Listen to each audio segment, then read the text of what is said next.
પ્રમાણ વિદ્યાર્થી મિત્રો, હવે આપણું લેક્ચર નંબર 7 એ આપણે એક્ઝામ્પલ 7a અને 7b ની અંદર સમાવીશું. પહેલા 7a આપણે અહીંયા આગળ ગણીશું, પછી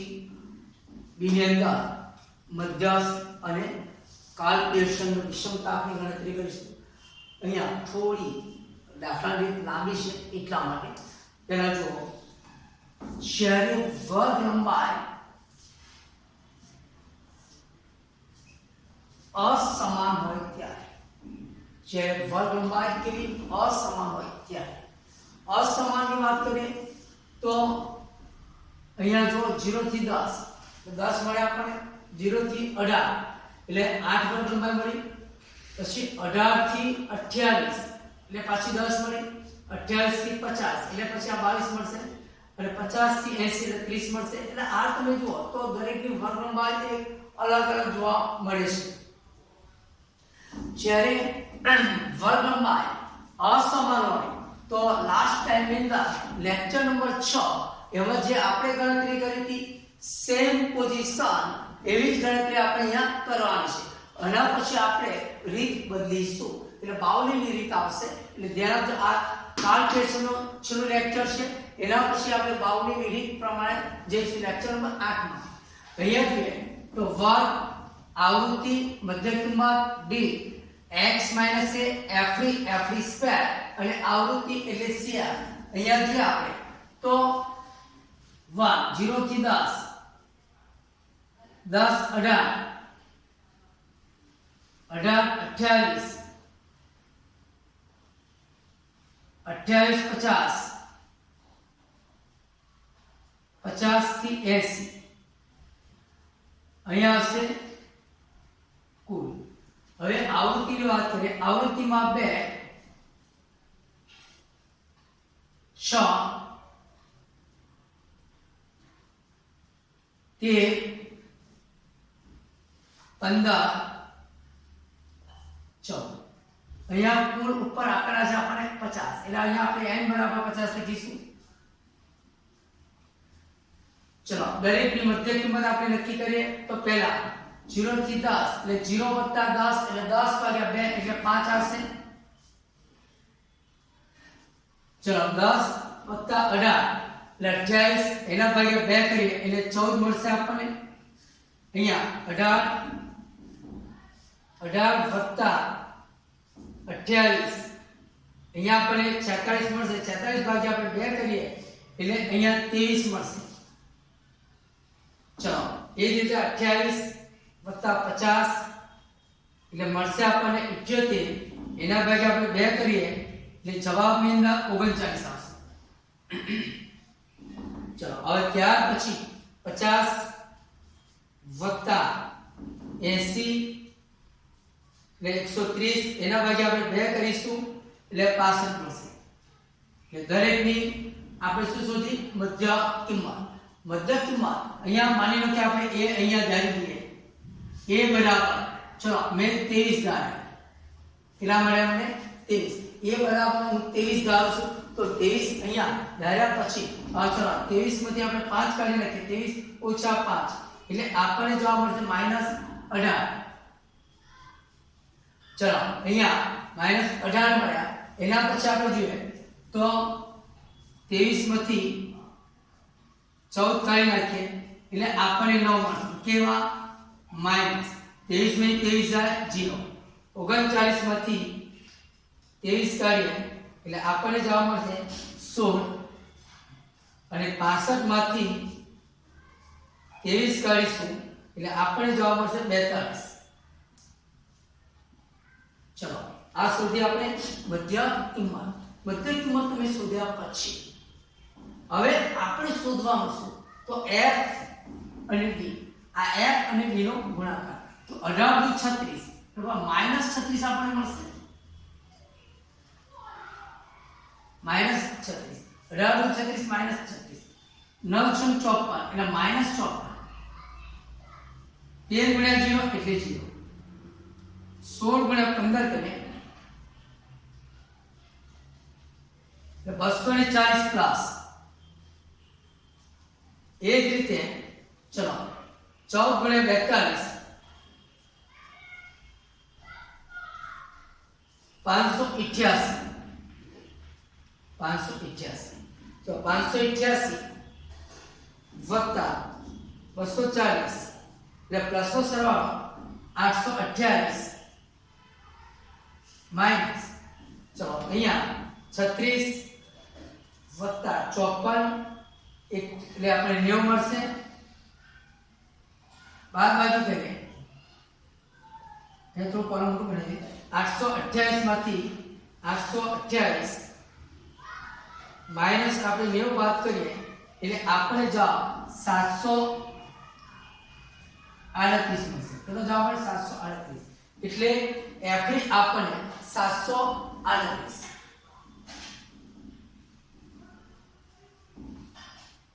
ઓકે ચલો એફડી 738 મળ્યો એના પછી આપણે જોઈએ તો એફડી સ્ક્વેર એફડી ગુણ્યા ડી આ બંનેનો ગુણાકાર FD square D FD into D તો 36 ગુણ્યા 18 648 54 ગુણ્યા 9 મને મળશે 486 અહીંયા 0 240 ગુણ્યા 16 એટલે આપણે જવાબ મળ્યો 3840 588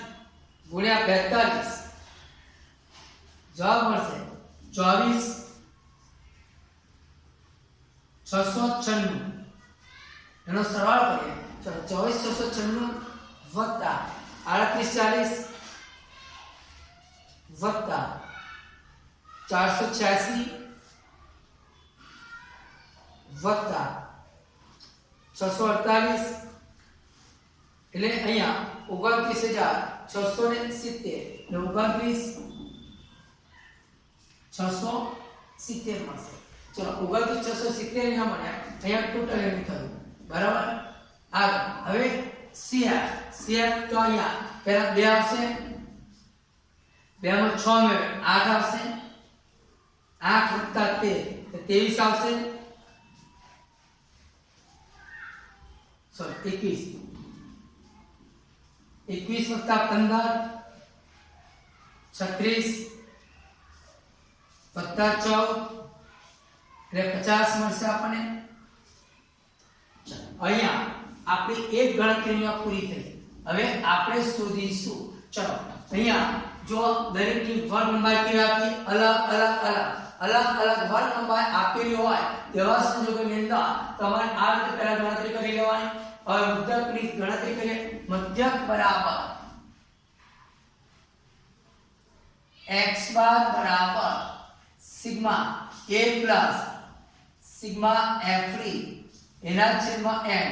અહીંયા જે આપણે અહીંયા c લખાશે નહીં કારણ કે દરેકની વર્ગ લંબાઈ કેવી છે અલગ અલગ દરેકની વર્ગ લંબાઈ અલગ અલગ હોય તો અહીંયા c લખાય નહીં ધ્યાન આપજો એની વેલ્યુએશન અહીંયા a બરાબર આપણે કેટલા ધાર્યા તો અહીંયા a બરાબર 23 ધાર્યા તો 23 વત્તા સિગ્મા f3 738 એડ 50 તો 23 વત્તા ચલો 738 ભાગ્યા એને 50 કરી દઈએ એટલે આપણને જવાબ 14.76 મળશે તો વત્તા 23 કરીએ એટલે અહીંયા 37.76 તો અહીંયા મિત્ર આપણે જોયું અહીંયા તમે જોતા હશો તો મધ્યકની ગણતરી આપણે કરી હવે એના પછી આપણો લેક્ચર નંબર 7B માં બરાબર એને આપણે મધ્યસ્થ અને કાલ્પનિર્દેશન નો વિષમતાની ગણતરી કરીશું જરા વ્યવસ્થિત રીતે જોઈ લો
ચલો અહીંયા મિત્રો આપણે લેક્ચર નંબર 7 બી કમ્બાઈન લઈએ છે બરાબર પછી આખો દાખલો તમને સમજાવી દઉં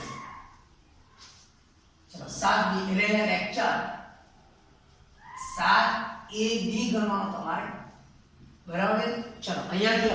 હવે ગણતરી કરવાની છે મધ્યસ્થની ગણતરી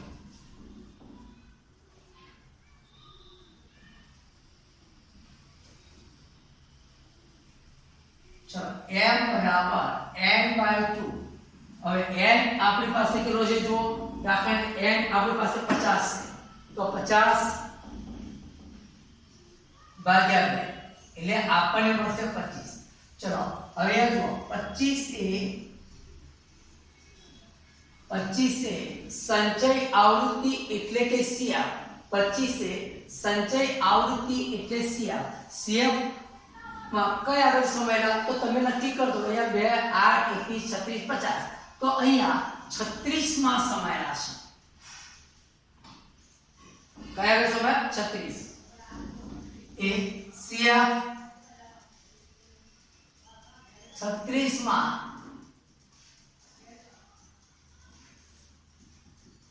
સમાયેલા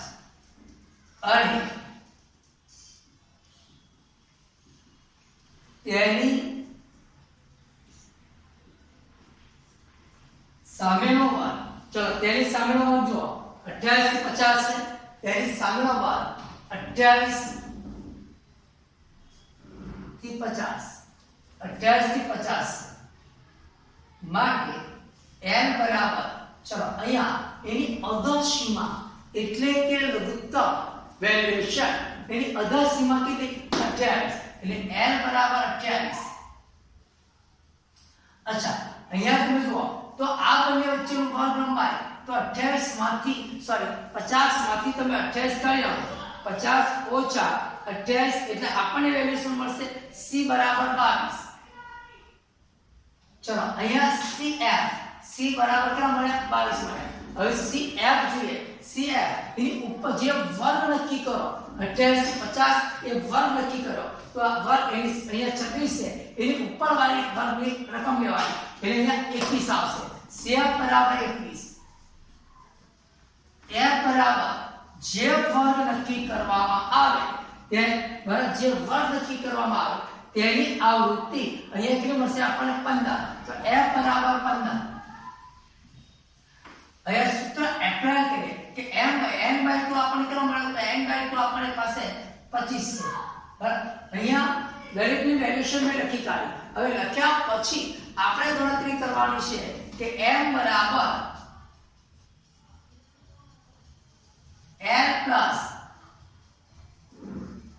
n/2 minus cf sigma f into c m બરાબર ચલો l અહીંયા 28 વત્તા n/2 25 cf 21 f 15 અને c 22 50 માંથી 28 કાઢો એટલે વર્ગમૂળ કેટલી મળી 22 મળી હવે અહીંયા આપણે લખી દીધું બરાબર હવે તમે ગણતરી કરીએ તો m બરાબર 28 વત્તા ચલો 25 માંથી તમે 21 કાઢી નાખો 25 માંથી તમે 21 કાઢો એટલે સીધા તમને મળશે 4 એના છેદમાં 15 ગુણ્યા 22 m બરાબર 28 વત્તા ચલો 22 88 એના છેદમાં 15 m બરાબર 28 વત્તા ચલો 88 ભાગ્યા 15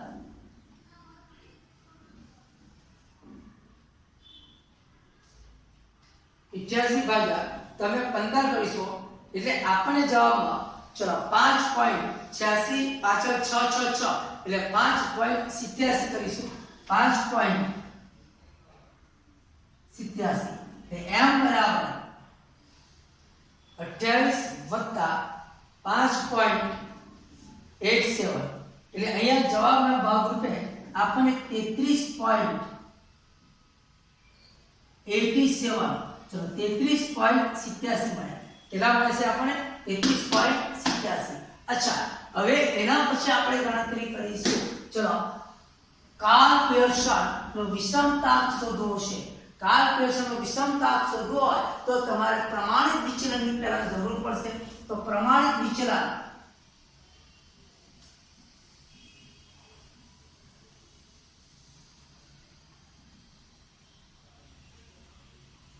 એટલે s તો s બરાબર વર્ગમૂળમાં સિગ્મા f3 સ્ક્વેર એના છેદમાં n માઈનસ સિગ્મા f3 એના છેદમાં n નો હોલ સ્ક્વેર સોલ્યુશન નો હોલ સ્ક્વેર अच्छा s બરાબર વર્ગમૂળમાં चलो सिग्मा f3 स्क्वायर 29670 तो 29670 n n ની વેલ્યુએશન આપણે કેટલી બની 50 તો અહીંયા આપણે લખીશું 50 માઈનસ સિગ્મા f3 આપણી પાસે 738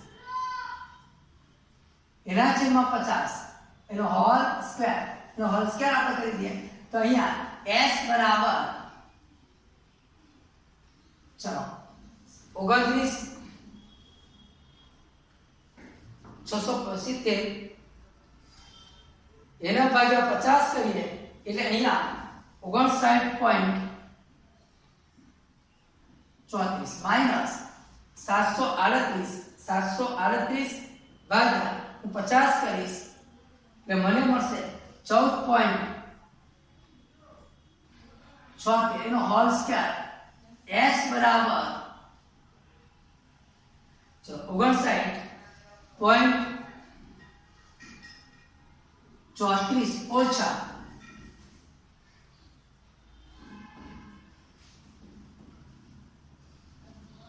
29.670 ભાગ્યા 50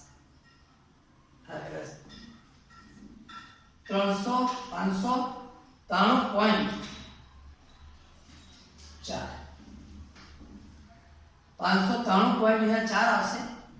ચલો 14.76 ગુણ્યા 14.76 ગુણ્યા 14.76 એટલે અહીંયા આપણને વર્ગ મળશે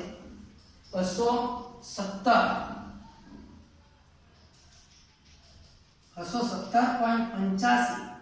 76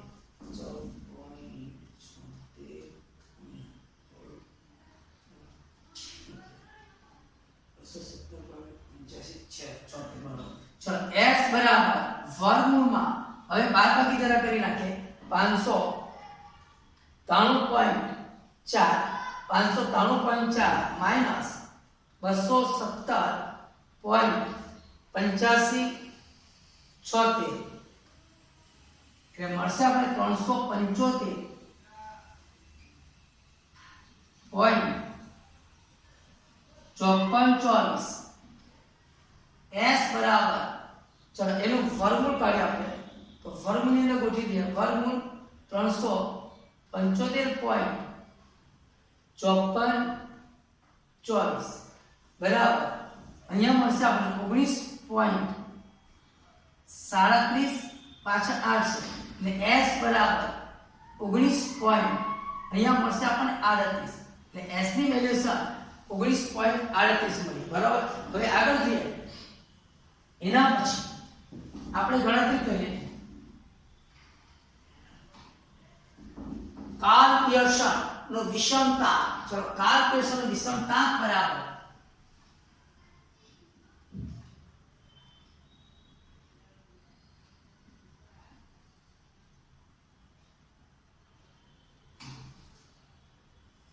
જે બરાબર અહીંયા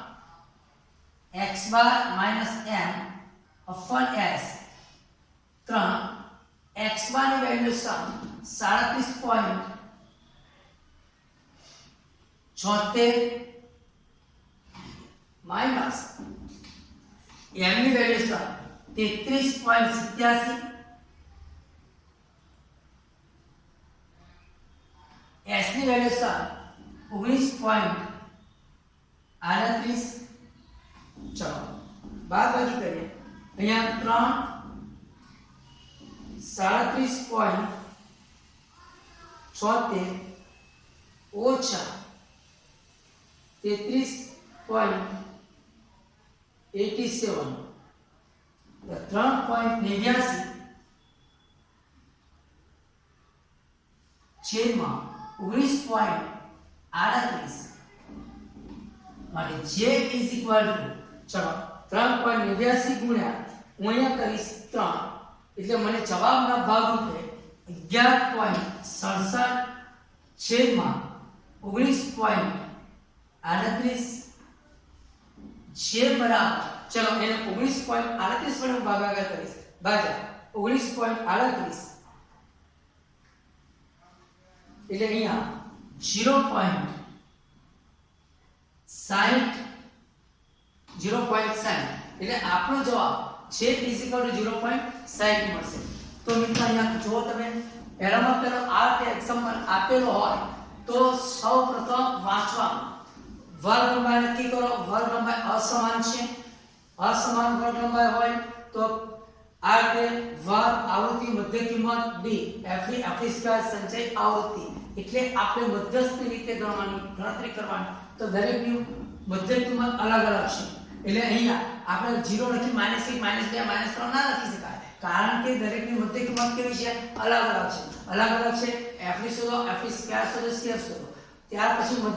મધ્યકની ગણતરી કરો. સૂત્ર મૂકી દો. અહીંયા c લખાય નહીં કારણ કે x બાર બરાબર a + c માં f છે ને n ઇન્ટુ આપણે c લખીએ તો c ક્યારે લખાય કારણ કે જ્યારે વર્ગ લંબાઈ એક સમાન હોય ત્યારે વર્ગ લંબાઈ એક સમાન નથી એટલે c લખાય નહીં. એટલે x બાર આપણને કેટલો મળે 37.74. એ જ રીતે અહીંયા મધ્યસ્થની ગણતરી કરો એટલે 33.87 મળશે. અચ્છા ત્યાર પછી તમે પ્રમાણિત વિચલનની ગણતરી કરો એટલે પ્રમાણિત વિચલન આપણને કેટલું મળ્યું 19.38 અને છેલ્લે કાલ પેયર્સનનો વિષમતાંક છે બરાબર 3x બાર - m/s સૂત્ર એપ્લાય કરો એટલે જેની વેલ્યુ આપણે 0.60 મળશે. અહીંયા મિત્રો આ કોઈ એક્ઝામ્પલ આપણે ક્લિયર કર્યો છે. હવે તમે જુઓ 7a અને 7b બંને કમ્બાઈન કરવાના છે એટલે એક આખો એક્ઝામ્પલ આપણો ક્લિયર થઈ જશે. અચ્છા એના પછીના લેક્ચરમાં આપણે 8મા લેક્ચરની અંદર મળીશું અને એમાં બાવલીની રીત એટલે રીત બદલાશે. Okay C you on next ફરી મળીશું.